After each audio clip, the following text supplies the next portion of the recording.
Now we're going to turn our attention to a story that is in the news because of a new study that has taken a longitudinal look at bullying as a phenomenon.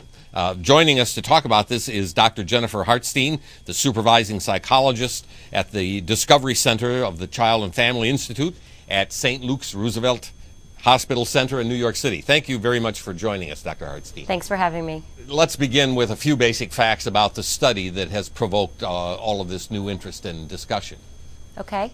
What they found is that in a study of about 800 students, they found that there is a trajectory of bullying over time. So almost every kid at some point in their life has bullied, and many of them grow out of it. About half, by the time they're in high school, don't bully anymore. But there's a 10% rate of kids that continue to bully on into their high school years, and this could potentially lead to a career path of criminality and ongoing aggression and power struggles throughout their lives.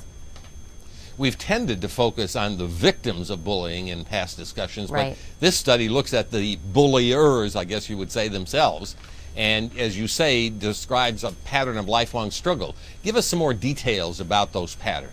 Sure. The fact is that what they looked at in this study, which is really fascinating, is that we tend to look at just the general behavior, the context of what's happening, rather than the developmental issues. And what they're finding in these kids is that they tend to have more conflictual relationships all the way around. And they tend to not have what they called a moral compass, a sense of what is right and wrong, and how to read that in the environment in which they're in.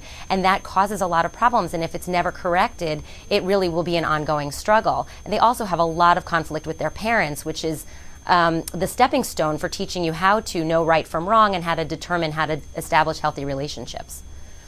Do we have any sense of the old chicken and egg question in this case? That is, does the problem arise from within the genetics, the emotional nature of the bullier, or does it arise because of the conflicts with parents and other social settings? I think it's a combination of the two. What the study found was you can't look at the developmental issue without looking at the contextual issue. That it's they looked at it from what they called a developmental contextual perspective.